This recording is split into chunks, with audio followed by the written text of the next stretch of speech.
Good morning friends, welcome back to my channel Swastik physics zone. और आज हम अपने वीडियो के 6 पार्ट में बताने जा रहे हैं कि किस फैक्टर्स पे हमारे रेजिस्टेंस डिपेंड करते हैं। जो रेजिस्टेंस हमने कहाँ पर पढ़ी थी, कंडक्टर में रेजिस्टेंस क्या होता है पहले यही हम जान लेते हैं। जैसे कि पिछले वीडियो में भी हमने देखा था कि रेजिस्टेंस का मतलब होता है कि किसी भी चीज़ में, जैसे कोई भी चीज़ हो उसमें क्या होगा, अगर रेजिस्टेंस प्रेजेंट है तो क्या करेगा, अगर हम उसमें से क्या कर रहे हैं, चार्ज को फ्लो करा रहे हैं, मतलब करंट फ्लो करा रहे हैं, तो वहाँ पर क्या हुआ, करंट आगे की तरफ नहीं फ्लो करेगा। तो इसको हम क्या कहेंगे, इसको जो करंट को ब्लॉक करने का काम वहाँ पर करता है, रेजिस्ट करने का काम करता है, वो कौन सा होता है, उस प्रॉपर्टी को हम किस नेम से जानते हैं, रेजिस्टेंस नेम से। और वो अब रेजिस्टेंस अगर है हमारा तो किसी ना किसी फैक्टर पे डिपेंड करेगा। जैसे कि हम क्लास 9th में पढ़े हैं कि इनर्शिया हमारा मास पे डिपेंड करता है। जैसे हमारा इलेक्ट्रिसिटी है या करंट है वो हमारा चार्ज पे डिपेंड करता है कि चार्ज है तो करंट है, नहीं है तो नहीं है। इसी तरह हम क्या करेंगे कि अगर हमारा रेजिस्टेंस किस पे डिपेंड करेगा, किस चीज़ को बढ़ाने पे बढ़ेगा, किस चीज़ को घटाने पे घटेगा, ये चीज़ अगर हमको पता करना है तो कैसे हम पता करेंगे कि यहाँ पर दो या चार टॉपिक्स हैं जिसके बारे में हम पढ़ेंगे तो हमको पता लग जाएगा कि रेजिस्टेंस किन किन फैक्टर्स पे डिपेंड करता है। जैसे पहला फैक्टर क्या होता है कि रेजिस्टेंस डायरेक्टली प्रोपोर्शनल होता है किसके, resistance of a conductor is directly proportional directly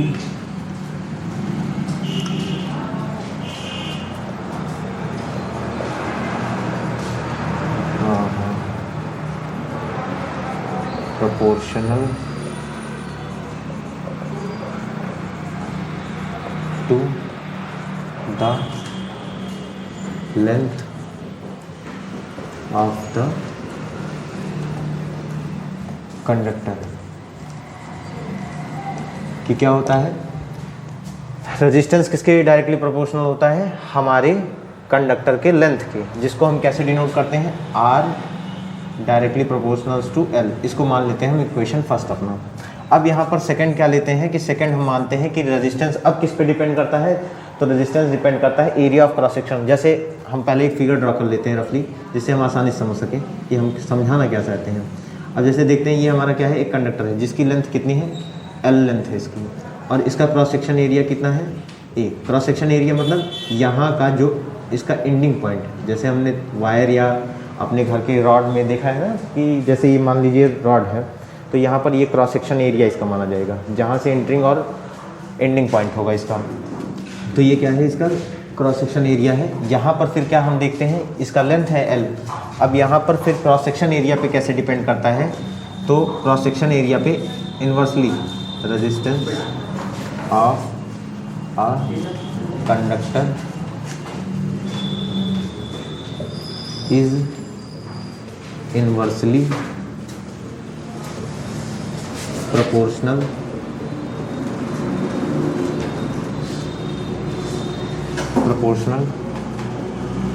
to the cross section area of the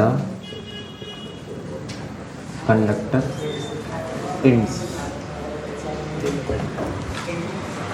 तो जो कंडक्टर का एंड पॉइंट होता है उसका क्रॉस सेक्शन एरिया जो होता है उसके कैसे प्रोपोर्शनल होता है, इन्वर्सली। मतलब इन्वर्सली का मतलब क्या होता है, एक क्वांटिटी को बढ़ाएंगे तो दूसरी क्वांटिटी क्या होगी, घटेगी। तो यहाँ पर इन्वर्सली प्रोपोर्शनल होता है। इसके बाद थर्ड हम आते हैं कि थर्ड किस पे डिपेंड करता है, तो थर्ड हमारा डिपेंड करता है टेम्परेचर पे। Resistance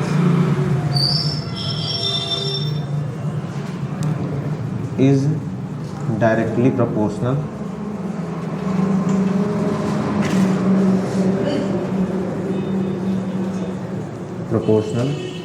to the temperature. Temperature के कैसे, डायरेक्टली प्रोपोर्शनल होता है। उसके बाद फिर हम क्या देखते हैं कि यहाँ पर हमारा डायरेक्टली प्रोपोर्शनल होता है। फिर उसके बाद हमारा फोर्थ पॉइंट आता है कि नेचर ऑफ मटेरियल कैसा है। फिर हमारा आता है fourth point, resistance is also depends on nature of material, कि हमने मटेरियल कैसा लिया है। मटेरियल कैसा लिया है मीन्स कि हमारा मटेरियल मेटल है, नॉन मेटल है या एलॉय है। जैसे रेजिस्टेंस सबसे ज़्यादा हमारा अगर मेटल और एलॉय में कंपैरिजन करें, एक तरीके से एलॉय भी हमारा क्या है, मेटल है।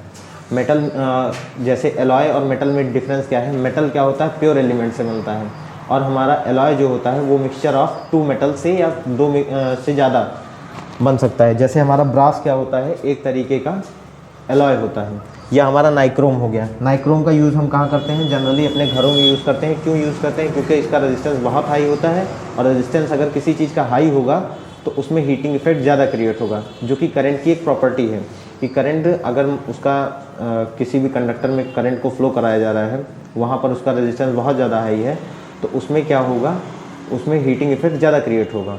तो इसीलिए हम लोग क्या करते हैं, जैसे जितने भी हीटिंग मटेरियल हमारे घर में लगे होते हैं, चाहे वो हमारे गीज़र हुए, प्रेस हुए या हमारे हीटर हुए, वहाँ पर क्या यूज़ करते हैं, हाई रेजिस्टेंस वाला कोई भी कंडक्टर यूज़ करते हैं। ठीक, अब इतना हुआ। तो यहाँ पर हमने ये देखा कि पहला फैक्टर कौन सा होता है कि लेंथ पे डायरेक्टली प्रोपोर्शनल, और क्रॉस सेक्शन एरिया पे इन्वर्सली प्रोपोर्शनल, और थर्ड फिर हमारा क्या है, टेम्परेचर। टेम्परेचर पे कैसे डिपेंड करता है डायरेक्टली, ये भी देखते हैं कि टेम्परेचर अगर मान लीजिए बढ़ा दिए तो यहाँ पर कुछ होते हैं फ्री इलेक्ट्रॉन्स कंडक्टर में, ये क्या करेंगे, आपस में जल्दी जल्दी कोलाइड करेंगे। क्यों, क्योंकि इनके पास एनर्जी आ जाएगी, एनर्जी आ जाएगी तो एक दूसरे से टकराएंगे, कोलाइड करेंगे, और कोलाइड करेंगे तो इनकी वेलोसिटी धीरे धीरे क्या होगी, इधर उधर होगी और भागेंगे। तो यहाँ से मान लीजिए अगर हमने कोई बैटरी अटैच की जिसमें से हमने क्या किया, करंट को फ्लो कराया, तो करंट क्या करेगा, हमारा इस रास्ते से उतना ही धीरे जाएगा। क्यों धीरे जाएगा, क्योंकि जितना टेम्परेचर बढ़ाएंगे उतना ही ज़्यादा ये कोलाइड करेगा और इस करंट को रास्ता कम देगा आने जाने का। जैसे कि ट्रैफिक जब लगा होता है तो क्या होता है, हमको आने जाने में दिक्कत होती है। इसी तरह यहाँ भी हमको क्या होगा, आने जाने में दिक्कत होगी जब उसका टेम्परेचर बढ़ा देंगे। नेचर ऑफ मटेरियल में हमने बताया कि जैसे अगर हम मान लीजिए मेटल लेते हैं या नॉन मेटल लेते हैं या फिर क्या लेते हैं, एलॉय लेते हैं, तो उसी हिसाब से हम क्या करेंगे, हमारे रेजिस्टेंस की जैसी प्रॉपर्टी होगी उसकी, उसी हिसाब से हम अपना यूज़ करेंगे।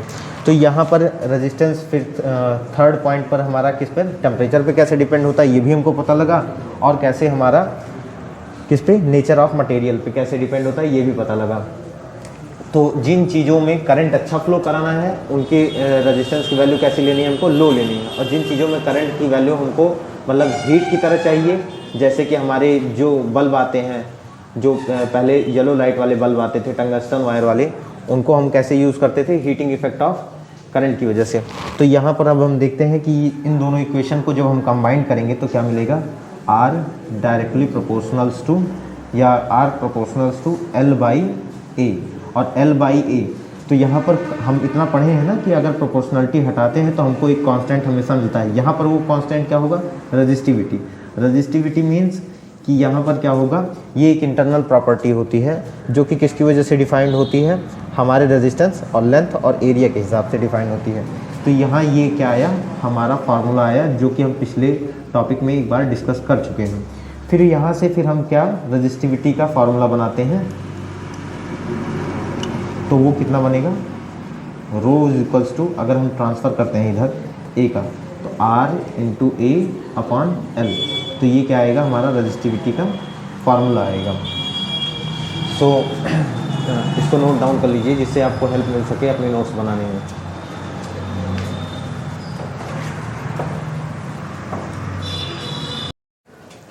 तो अब हमने क्या देखना है कि रेजिस्टिविटी क्या है। इसके पहले हम रेजिस्टेंस देख चुके हैं, फैक्टर कौन कौन से होते हैं ये देखते हैं अब इसकी रेजिस्टिविटी क्या होती है। जैसे हमने क्या डिनोट किया था कि रो इज इक्वल्स टू क्या होता है, R/A/L, या पूरा ले लेते हैं R/A/L। तो यहाँ पर कैसे डिफाइन करेंगे कि जब हम किसी भी वायर की रेजिस्टिविटी को हम डिफ़ाइन करना होगा तो कैसे डिफ़ाइन करेंगे कि जब किसी भी वायर की रेजिस्टेंस की वैल्यू कितनी ले लें, 1 ओम, और वहाँ पर जो हमारा एरिया ऑफ क्रॉस सेक्शन है उसकी वैल्यू 1 मीटर स्क्वायर, और लेंथ कितना ले लें, 1 मीटर ले लें, तब हमारा जो रेजिस्टिविटी होता है वो डिफ़ाइन होता है कितना, 1 ओम मीटर। ठीक, तो रेजिस्टिविटी को कैसे डिफाइन करेंगे? The resistance offered by a wire of unit length and unit cross sectional area is called resistivity. तो जैसे हमने देखा कि रेजिस्टिविटी क्या होता है, कि रेजिस्टिविटी का मतलब होता है कि यहाँ पर कि जो उसकी इंटरनल प्रॉपर्टी होती है, ठीक, जैसे रेजिस्टेंस उसकी इंटरनल प्रॉपर्टी होती है, उसमें जो कोफिशिएंट या कांस्टेंट की वैल्यू हमारी आती है उसी को हम क्या कहते हैं? रेजिस्टेंस। ये हर वायर का या हर मेटल का, नॉन मेटल का, सबका अलग अलग होता है। तो यहाँ पर अगर हम फार्मूला निकाले हैं तो यहाँ पर इसको डिराइव कैसे करेंगे या बताएंगे कैसे कि रेजिस्टिविटी किसके बराबर होगी? Resistance into cross sectional area upon length. तो यहाँ पर फिर क्या होगा, अगर हम सबको 1 रख लेते हैं तो 1 रखने के बाद फिर हमारी क्या आएगी? रेजिस्टिविटी की वैल्यू 1 आएगी, जिसको हम डिफाइन कर सकते हैं कि हमारा क्या है? रेजिस्टिविटी 1 ओम मीटर आया है। तो यहाँ पर इसकी SI यूनिट क्या होगी? SI unit of resistivity is ohm metre. क्या होगा? Ohm metre. और कैसे हमने इसको डिफाइन किया? हमने इसको इस तरह डिफाइन किया है कि रेजिस्टिविटी क्या होती है? किसी भी कंडक्टर की रेजिस्टेंस का जो कांस्टेंट कोफिशिएंट होता है, कांस्टेंट वैल्यू होती है, उसी को हम क्या बोलते हैं? रेजिस्टिविटी बोलते हैं। और ये क्या होता है कि इसकी हेल्प से हम अलग अलग कंडक्टर्स को यूज़ कर सकते हैं कि ज़्यादा रेजिस्टेंस जिसका चाहिए उसकी रेजिस्टिविटी ज़्यादा होनी चाहिए। जैसे हम देख रहे हैं ना कि रेजिस्टेंस की वैल्यू जितना अगर हमको हाई चाहिए उसकी रेजिस्टिविटी हम हाई लेंगे। और उसके बाद तो हमारा क्या हुआ कि रेजिस्टिविटी पे भी हमारा रेजिस्टेंस जो है डिपेंड होता है। जब हम फार्मूला डिराइव उसका करेंगे तब हमको पता लगेगा। अब इसके आगे हमको क्या पढ़ना है?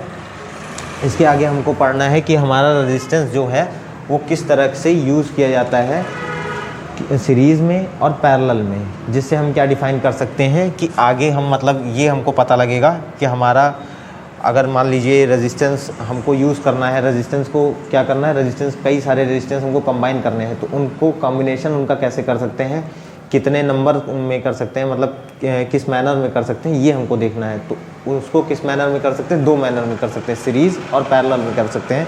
तो आइए हम देखते हैं कि सीरीज़ और पैरेलल में किस तरह से कर सकते हैं।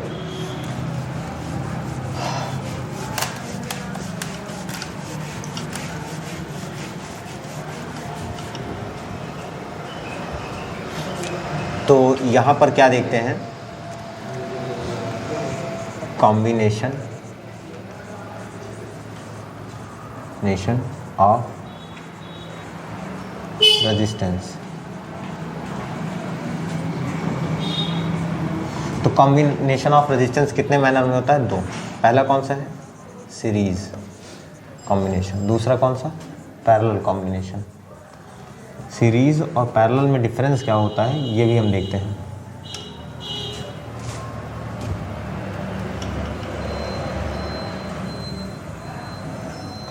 अब देखिए सीरीज़ कॉम्बिनेशन में क्या होता है? रेजिस्टेंस कैसा मैनर शो करता है या कैसे हम कनेक्ट करते हैं। जैसे ये मान लीजिए हमने यहाँ पर क्या लिया कि R1, R2 and R3 3 resistance लिए, ठीक।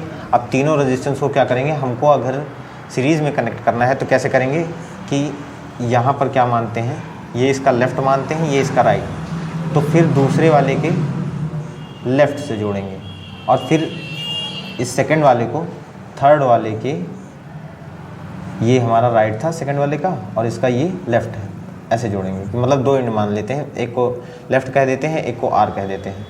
तो अगर हम अपोजिट एंड्स को एक साथ जोड़ते हैं तो वहाँ पर हमारा कनेक्शन कैसा होता है? सीरीज़ का। और मान लीजिए फिर हमने क्या किया, पूरा सर्किट बनाना है, तो यहाँ पर ये हमने क्या ड्रॉ किया? बैटरी ड्रॉ की, ये की लगाया और की को कैसा दिखाया है? यहाँ पर क्लोज दिखाया है, जिससे करंट हमारा क्या हो सके? फ्लो कर सके। अब यहाँ से जब करंट फ्लो होगा तो इसकी डायरेक्शन कैसी होगी? एक ही डायरेक्शन पा रहा है, तो यहाँ पर करंट तो हर जगह क्या होगा? सेम होगा, लेकिन जो पोटेंशियल डिफरेंस की वैल्यू आएगी वो कैसी होगी? सब में पोटेंशियल एनर्जी जो क्रिएट हो रही है, पोटेंशियल डिफरेंस जो आ रहा है इनके टर्मिनल्स पर, वो कैसा आएगा? डिफरेंट आएगा।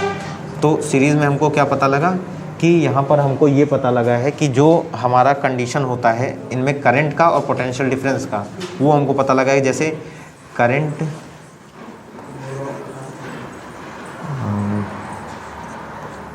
Is same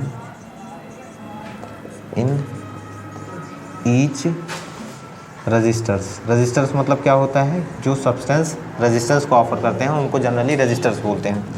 in each registers and या बट पोटेंशियल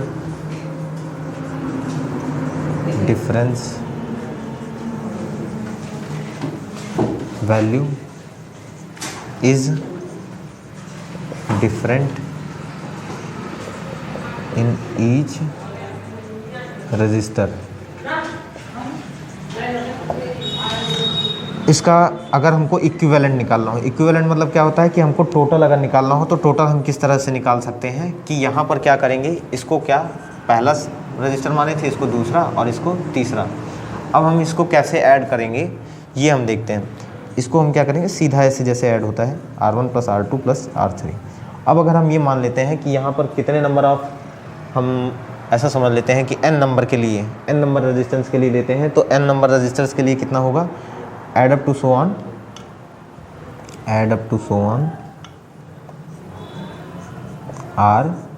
Rn। तो यहाँ पर हमारा R इक्विवेलेंट क्या निकल कर आया, इतना। तो यहाँ पर जो ये फार्मूला आया है इसका डेरिवेशन है आपके क्लास 12th में। तो जब आप जैसे जैसे आगे बढ़ते जाएंगे उतनी ही चीज़ों को जानते जाएंगे। जैसे क्लास 8 में थे तो आप इतना केवल जानते थे कि इलेक्ट्रिसिटी क्या होती है, करंट क्या होता है, चार्ज क्या होता है, ये सब जानते थे। अब आगे चल रहे हैं तो ये कैसे कनेक्ट, मतलब वहाँ पर रेजिस्टेंस के आप केवल ये पढ़े थे कि रेजिस्टेंस होता क्या है। यहाँ पर रेजिस्टेंस किन फैक्टर पे डिपेंड करता है, उसकी कांस्टेंट वैल्यू को क्या बोलते हैं, और उसके बाद कैसे कनेक्ट किया जाता है डिफरेंट रजिस्टर्स को, ये भी हमको पता लग रहा है। अब यहाँ पर हम क्या कर रहे हैं कि यहाँ पर हमको अगर मान लीजिए 3 रजिस्टर माने कि R1 R2 एंड कौन सा R3। अब हमको इसमें कैसे कनेक्ट करना है कि इसको हमको पैरेलल में कनेक्ट करना है। तो पैरेलल में कैसे कनेक्ट होगा, सभी का लेफ़्ट सभी के लेफ़्ट से और सभी का राइट सभी के राइट से। इस तरह से हम क्या करते हैं, ऐड करते हैं।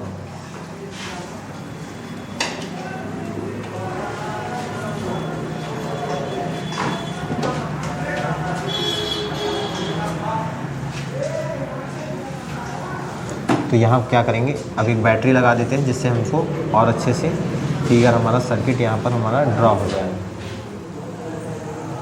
तो ये हमारा पॉजिटिव टर्मिनल या हायर पोटेंशियल टर्मिनल और ये हमारा लोअर पोटेंशियल टर्मिनल या नेगेटिव। तो ये R1 है, ये R2 है, ये R3 है। जब हमको डिफरेंट रास्ते मिलेंगे तो वहाँ करंट की वैल्यू हमारी, अगर यहाँ से मान लीजिए I निकली है, इसमें I1 जाएगा, इसमें I2 जाएगा और इसमें I3 जाएगा। तो डिफरेंट वैल्यू, लेकिन ये यहाँ से निकलने के बाद सारी वैल्यू फिर क्या होगी, सेम मैनर में। अगर 2 एम्पियर का करंट हमने दिया था तो 2 ही एम्पियर मिलेगा। लेकिन इसमें जो है पोटेंशियल डिफरेंस हमारा कैसा होता है, तीनों रेजिस्टेंस में सेम होता है। अगर हम पैरेलल कंडीशन यूज़ कर रहे हैं, पैरेलल कॉम्बिनेशन यूज़ कर रहे हैं, तो पैरेलल कॉम्बिनेशन में क्या होगा, डिफरेंट रजिस्टर्स में डिफरेंट क्या जाएंगे, हमारे करंट की वैल्यू जाएगी, लेकिन पोटेंशियल डिफरेंस उनमें कैसा होगा, सेम होगा। अब हम इसका यूज़ कहाँ करते हैं कि इसका यूज़ इस तरह के करते हैं कि जैसे मान लीजिए अगर हमारे घरों में हमको डिफरेंट अप्लायंसेस हैं, इलेक्ट्रिकल अप्लायंसेस हैं, उनमें क्या चाहिए, डिफरेंट हमको अमाउंट ऑफ करंट चाहिए। तो वहाँ पर क्या करेंगे, हम लोग अलग अलग तरीके की क्या करेंगे, करंट को हम फ्लो कराएंगे। लेकिन अलग तरीके के करंट कैसे फ्लो करेंगे, जब हम उनको पैरेलल कॉम्बिनेशन में कनेक्ट करेंगे। मतलब अगर ये इसका पूरा लेफ़्ट है तो लेफ़्ट को लेफ़्ट वाले से, राइट को राइट वाले से। अब हम अच्छा, जैसे ये तो यहाँ पर है, जैसे हम डेली लाइफ में समझना चाहें कि कैसे हम सीरीज़ और पैरेलल में कनेक्ट करेंगे। जब हम स्कूल असेंबली में सब लोग प्रेयर के लिए खड़े होते हैं ना, तो वहाँ पर अगर हम रो में खड़े हैं, ठीक, तो हमारे सामने वाला इसका लेफ़्ट, अगर उसका लेफ़्ट हमारे लेफ़्ट के सामने है ना, और उसके आगे वाले का लेफ़्ट, फिर उसके आगे वाले का लेफ़्ट, ऐसे एक लेफ़्ट पूरा हो गया, इधर का राइट हो गया, तो ये क्या होगा, ये पैरेलल में आएगा। और लेकिन जो बगल वाली हमारे क्या लगी है, कॉलम लगी है, उसमें अगर बगल वाली रो में हम देखते हैं तो ये क्या होगा, हमारा लेफ़्ट, अगर मान रहे हैं ये हमारा राइट है ना, तो ये हमारा राइट उसका लेफ़्ट, हमारा राइट उसका लेफ़्ट, तो उसका फिर राइट अगले वाले का लेफ़्ट, उसका फिर राइट अगले वाले का लेफ़्ट। इस तरीके से क्या करेंगे, हम अपना रेजिस्टेंस जो है पैरेलल कंडीशन में ऐड कर सकते हैं। तो यहाँ पर क्या होगा, ये हमारा पैरेलल कंडीशन में क्या हो गया है, जुड़ गया है। तो हमको मिला क्या यहाँ से सीखने के लिए, ये मिला कि the value of current is different in each resistor but the value of potential difference is same in each register. अब इसका इक्विवेलेंट कैसे निकालेंगे, मान लीजिए हमको नेट चाहिए कि पूरे सर्किट में कितना हमारा क्या आ रहा है, रेजिस्टेंस की वैल्यू कितना आ रही है, वो हमको कैसे कैलकुलेट करेंगे, रेसिप्रोकल कर लेंगे हम आर इक्विवेलेंट का, और यहाँ पर पहले वाले का रेसिप्रोकल, फिर दूसरे वाले रेजिस्टेंस का रेसिप्रोकल, और फिर तीसरे वाले का, और यहाँ पर n नंबर के लिए अगर ले रहे हैं हम तो क्या कहाँ तक चाहेंगे, add up to so on 1/Rn तक। तो ये क्या आएगा, हमारा रेजिस्टेंस में इक्विवेलेंट निकालने का फार्मूला आएगा। अच्छा, अब ये भी जनरल सी बात आती है, बहुत लोग पूछते होंगे आपसे कि हमारे घर के कनेक्शन कैसे, अब तो 10th में पहुंच चुके हो ना, चलो बताओ कि हमारे घर के कनेक्शन सीरीज़ में होते हैं या पैरेलल में। तो आपको क्या कहना है, पैरेलल में।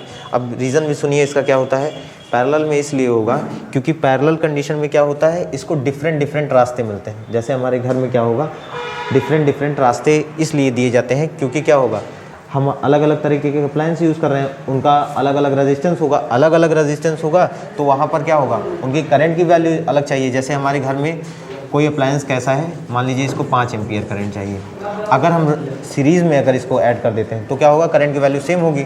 अगर 2 एम्पियर का करंट अप्लाई करेंगे किसी 2 एम्पियर वाले अप्लायंस के लिए, तो ये तो इसके लिए सफिशिएंट है, लेकिन दूसरे वाले के लिए सफिशिएंट नहीं है, तो वो वर्क नहीं करेगा।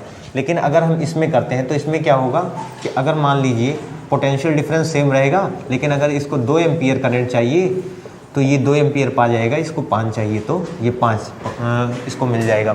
तो इससे क्या पता लगता है हमको कि हमें अगर करंट की वैल्यू डिफरेंट चाहिए तो करंट की वैल्यू डिफरेंट रखने के लिए हम क्या करेंगे कि डिफरेंट रजिस्टर्स लेंगे। सो आपको ये पूरा टॉपिक मेरे ख्याल से समझ में आया होगा। आज हमने क्या क्या डिस्कस किया है कि किस फैक्टर पे हमारे रेजिस्टेंस वर्क करते हैं या डिपेंड करते हैं, रेजिस्टिविटी क्या होती है, या फिर हम कैसे कनेक्ट करते हैं इनको, इनका इक्विवेलेंट फार्मूला क्या होता है कि पूरे सर्किट में हमारा कितना रेजिस्टेंस की वैल्यू आ रही है, ये भी हमको कैलकुलेट करना है, पता लग जाएगा। अब इन चीज़ों को हम नोट करके कहाँ, जो हमारे आगे आने वाले वीडियोस के पार्ट होंगे या न्यूमेरिकल एनालिसिस में होंगे, वहाँ पर यूज़ करेंगे तो हमको और अच्छे से समझ में आएगा कि हम बेसिकली करना क्या चाहते हैं इस चैप्टर में रेजिस्टेंस की वजह से। तो अब यहाँ पर हमको ये समझ में आ गया है कि हमारा सीरीज़ कॉम्बिनेशन क्या होता है, पैरेलल कॉम्बिनेशन क्या होता है। सो थैंक यू फ्रेंड्स हमारे साथ इस वीडियो में बने रहने के लिए, और आगे भी हमारे साथ हमारे लगे रहें, जिससे हम क्या कर सकें, आपको अच्छी वीडियोस रोज़ ला के दे सकें कि आप, जिससे आप आगे की अपनी पढ़ाई को, आप अपने नोट्स को पूरा कंप्लीट कर सकें एग्ज़ाम के लिए। सो थैंक यू फ्रेंड्स, और जितना हो सके हमारे वीडियो को लाइक करें, शेयर करें और कमेंट करें हमारे वीडियोस पे, और सब्सक्राइब करें हमारे चैनल को, जिससे हम आगे आपको और अच्छी से अच्छी वीडियो को दे सकें, जिससे आपके लेक्चर्स कंप्लीट हो सकें क्लास 10th के। So thank you friends.